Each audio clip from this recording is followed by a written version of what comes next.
আমরা এই কর্মসূচি পালন করতে গিয়ে একটি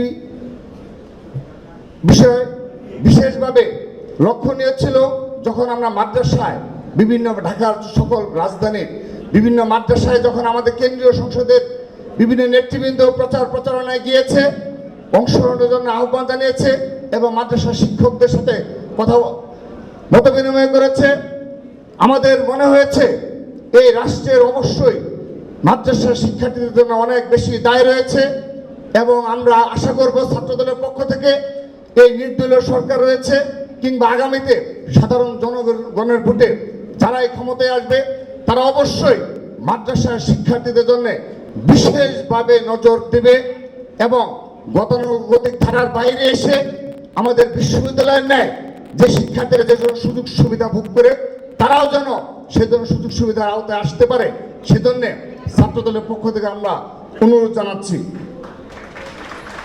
প্রিয় উপস্থিতি, আমাদের বিএনপি বিপ্লবী যুগ্ম মহাসচিব হাবিবুর নবী খান সোহেল ভাই তার বক্তব্যে একটি বিষয় বলেছেন, যেটি আমার ব্যক্তিগতভাবে খুবই ভালো লেগেছে, যে ছাত্রদল শুধুমাত্র শহর কেন্দ্রিক কিংবা রাজধানী কেন্দ্রিক কর্মসূচি পালন করবে কিংবা কর্মসূচি গ্রহণ করবে সেটি নয়, আমাদেরকে গ্রামের পর্যায়ে, গ্রাম পর্যায়ে, প্রান্তিক পর্যায়ে যেতে হবে।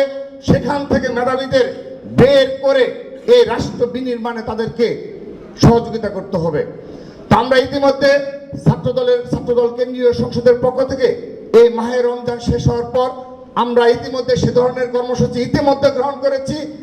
বিজ্ঞান ও সংস্কৃতি উৎসব করবে সারা বাংলাদেশের সকল শিক্ষা প্রতিষ্ঠানে।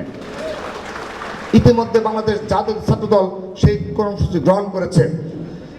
প্রিয় উপস্থিতি, আমি আমার বক্তব্য বেশিক্ষণ রাখবো না, কারণ ইতিমধ্যে আপনারা দীর্ঘক্ষণ বক্তব্য শুনেছেন এবং প্রধান অতিথি বক্তব্য রাখবেন।